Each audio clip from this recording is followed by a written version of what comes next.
PSWD sa Negros Occidental. Online sa firing line. Apo naton Ma'am Merly Garcia. Ma'am Garcia, mayong gabi sa Action Marlon. Hi, good evening, Action Marlon. How are you? Thank you. Okay lang, ma'am. Sige, salamat gid. Salamat gid sa tiyempo ginatag diri sa Action Radio Bacolod. Kaina sang aga, Ma'am Garcia. Aga pa may good news na ginanunsyo eh. Ang bag-o nga DSWD Secretary bilang si Erwin Tolfo nga sugod sa buong adlaw pwede na makabaton sang 500 pesos nga targeted cash transfer program ang mga pigado nga pamilya. Tikon listahan sa mga benepisyaryo, ma'am, daw hindi naman siguro mabulubod na hindi ang pagdeterminar kay may ara na ini nga daan nga listahan. Now, dari sa Negros Occidental, ma'am, may ara ka mo sa record, talatapan mo kung pilagid ka pamilya ang makabaton sa ni Ma'am Garcia. Ay, okay. Actually, Action Marlon, that is a national program, no, Okay. sa PSWD. Uh-huh. Well, kung nag-mention si Secretary Tulfo about the 500, we will just wait some advisory coming from the regional office. Uh-huh. Because for sure, may advisory ang central office through sa aton secretary, sa aton ng regional director of the Region 6, no? Uh-huh. But at this point in time, wala pa kami. So we will wait for that. And regarding naman sa master listing that na may existing kami, actually may-ari naman kita. What is existing right now is ang atong beneficiary sa 40. So Okay. wala sa kabalo kung anong mga criteria on that 500 pesos, no? Na minsiling sa atong secretary. So we will wait some advisory, final advisory from the regional office kay hindi man na matuod niya sa secretary. It was through media nga gin-announce niya, but then that we will have to wait again, as I said, ang aton nga regional office, which is in Iloilo, Region 4, Region 6. Uh-huh. So, ang advisory mahalin sa central, maagi sa region, antes mag-abot diri sa province. Okay. Oo, because there will be, I'm sure, no, kung anong mga guidelines, there will be guidelines or criteria. So we will wait for that, for that advisory. Bot sa lingon nga may ara, sigurado may-ari ini nga requirements gid nga tumanon ang benepisaryo. O kung naghambal si secretary on that, so most likely may ara gid siya nga ready, that's a program, another program, or an assistance to indigent Filipino citizens, because it's all throughout the Philippines. Okay, but sige, ma'am. Okay. So, ang mahulat na lang kita, Action Marlon, kung para agud to nga hindi man ma-unified ba ang aton na implementation of the program, because we cannot implement that kung wala sing final advisor, because of course even naghambal ang atong secretary, may mga guidelines man na siguro. Correct, o kung criteria as to who would be the targeted individuals to avail that program. Ma'am, na-mention dari ang 4Ps na ginatawag, Pantawid Pamilyang Pilipino Program. Sige-sige nagyapon yang pag-implementar sa ni ma'am, no? Sige-sige nagyapon niya. Oo, sige-sige. But however, nakuan ko ang I hear kagaina sa radio na there are graduates, no, kay 7 years, no? Okay. Sa unang 5 years sa 7 years.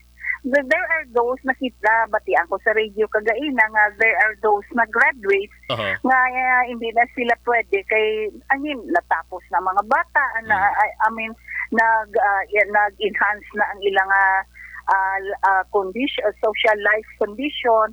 So hindi pa gid gihapon sila willing to surrender, nga hindi pa gid sila magkuan nga hindi na sila pwede, hindi na sila maka-avail that for peace, because ang gin-emphasize man sa atong secretary is para maka-avail naman ang those nga wala ka-avail. Yes. So amo na siya ang point niya. So may ara ma'am sang cleansing o kon pagtinlo sa listahan sa mga beneficiaries ang 4Ps? As mentioned ni Secretary, most likely may naagid siguro, no, because that's his directive. Based sa media nga nabatian naton and sa print media and broadcast media, may it seemed na may cleansing kay naghambal gani siya nga i-found out nga may ara pa pwede sila filean sa case if they are not willing to surrender sa sina nga ilang mga documents or ATMs kay may cash card man na sila. Ining cash cards bala ni ma'am, na-experiencehan naton nga once gani may releasing sa pera sabi na 4-piece, may gakatabo gid naman ang problema mamasalinyahanay nga malaba bala ma'am no. Isa lang but ining ayuda sa gobyerno, siyempre sa bangko man sa gobyerno, sila ban laban ni Land Bank of the Philippines. Paano tani at least mapaganhagan taning pagdugok bala ma'am sa nagakuha sang ila sa ding ayuda? Amo gid na ba ining problem kay in fact I experienced that the other day yesterday Sunday kay ma-withdraw ako sa ATM ko. Nagalinya nagupod ako sa linya sa kuan kay because mga 4-piece beneficiaries may ari sila nga 1,000 agin hatag sa before nag-step down si Duterte. So naglinya man ako. So it was ako nga kami man mismo sa office nga ang makuan gid sila magdaguso gid sila sa pag-withdraw nga when in fact hindi man na makumadula sa ilahang ATM. So amo nang it's not only sa aton siguro sa province but it's nationwide. Ini amo man gihapon kuno ni ini nga practice. Balan mo kay kinahanglan gid Manila tuod for how many months they've been waiting for that. So agad-agad pagkabalo nga may ara na unod ang ilang nga cash card. So hindi na sila makahulat. So they have to line up sa mga ATMs. Labi na gid ma'am nga kon amo na nga adlaw ay nagadunod wallet nila ti siyempre malinyagin na sila kuwaon gid nila ma'am no. Ining 500 hindi mo man siya mabasol. Ining 500 pesos ma'am nga TCT program ni laban-laban amo man nga sistema nga matabo. Cash cards man mo. That's why we will have to wait.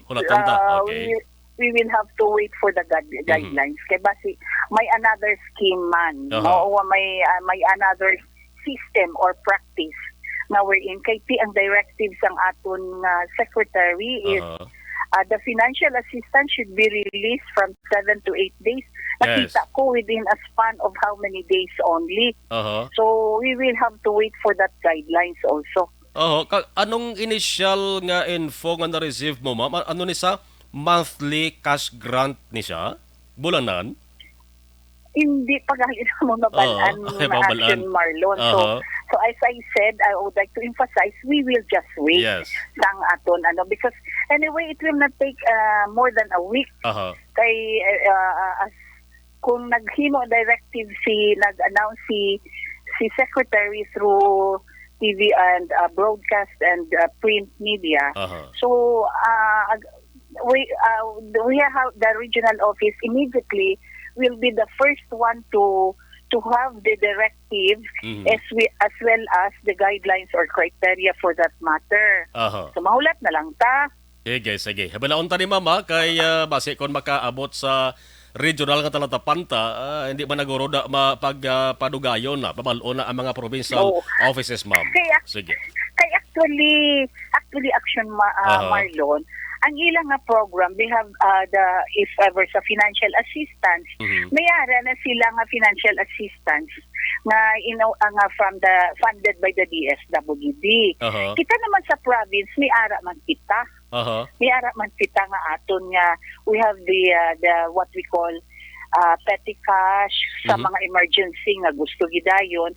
And we also have inang financial assistance nga i-process naton. As long as may ara kita we have submitted the complete documents of which one of it is the barangay indigency, the medical abstract or ID of the claimant. Amo lang nang aton kwan and if possible may case study sila coming from the LGU where they came from.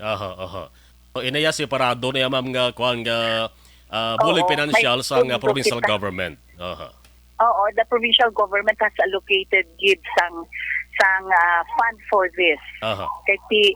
daw amo maging part naman gini sang program of the Provincial Social Welfare and Development Office. Anyway, ma'am, hulaton ta, guidelines, yung makaabot na, makigangot liwat sa imong Aksyon Radio Bacolod para nga Yes, tis, sure. Sure, mabalaan ta, para- gid, para nga mapa-explicar ta, mapatag ta sa mga beneficiaryo. Kay kabalo ko, ma'am, damo Okay. gid pigado diri sa Negros Occidental mo, nga magka-benepisyoso ni. Okay, sige. Aha. I look forward for that action, Marlon. Thank Yes. you. Thank you, ma'am. Salamat sa Okay, information. okay. Mayong gabi. Ah, Action